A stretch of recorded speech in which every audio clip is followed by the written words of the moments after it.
Hello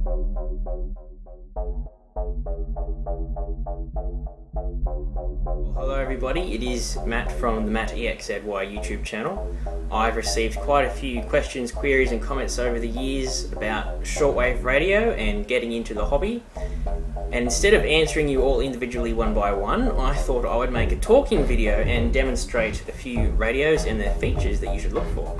Now, I'm not talking about professional $10,000 U-Butte radios, I'm just talking about off-the-shelf radios that are made from probably ground puppies that come out of China that you find on eBay for, well, in the area of about $40–50. So, first one I'm going to show you is my very first shortwave radio. I know you are just on the edge of your seat here.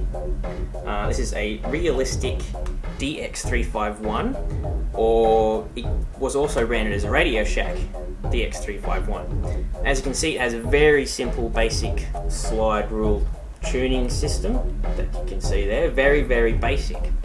I did actually first receive the Lincolnshire Poacher numbers station on this radio, and also Cuba's Attention station on this radio.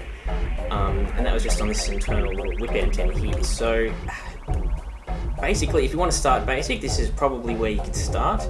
However, given this radio is about 10 years old, there is a lot far greater, better, awesome U-Butte radios you can get for the same price that this one was. So, we shall move on. And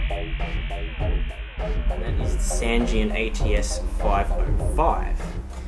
Now, it includes a lot of the features that I tell people to look for in a shortwave radio, starting with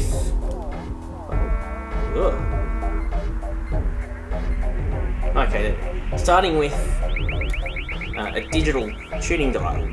Because if you're looking for number stations or something with a specific sort of a frequency, you need to know exactly what frequency it is that you're tuning. So that's the first feature. And you need a little feature called single sideband tuning, which is right there. Now, normal AM mode is that little switch there, but let's say you come across a station and it sounds like Donald or Daffy Duck, or I don't know, some other cartoon character. I'm not really up with Disney these days. You would slide this into single sideband mode, thusly. And there's also a secondary sort of a tuning dial which you would use to clarify that signal, which is called beat frequency oscillator dial, but here as Sangean you can see they've labelled it nicely as clarify.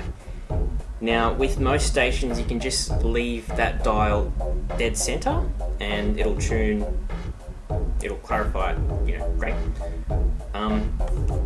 So they're the two major things that I would say that you need to look for. Thirdly is an external antenna jack.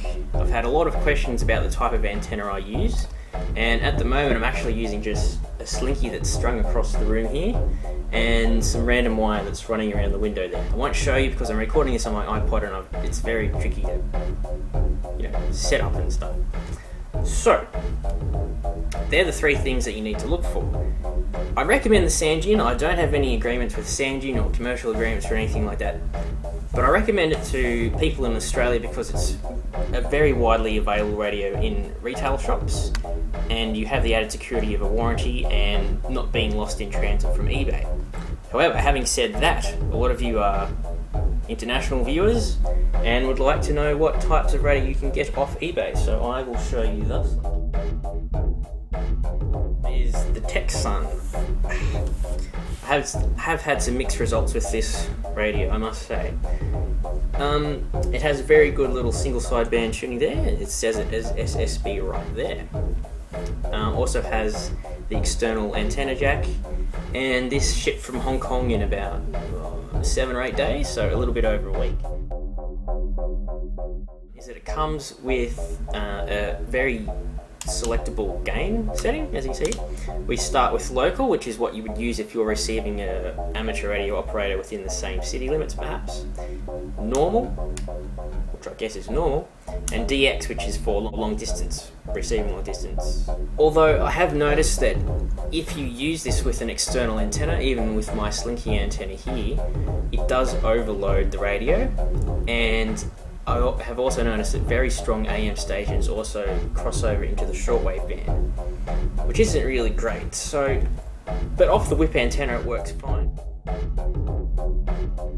So with these radios, I would also highly recommend rechargeable batteries because they go through these little AA's like breakfast, candy, lasagna. They absolutely eat these batteries whole. I hope that's a basic rundown of what you would be looking for in a nice little shortwave radio to get into this. Questions, queries, comments, leave them below. Yeah, cheers. Thanks guys.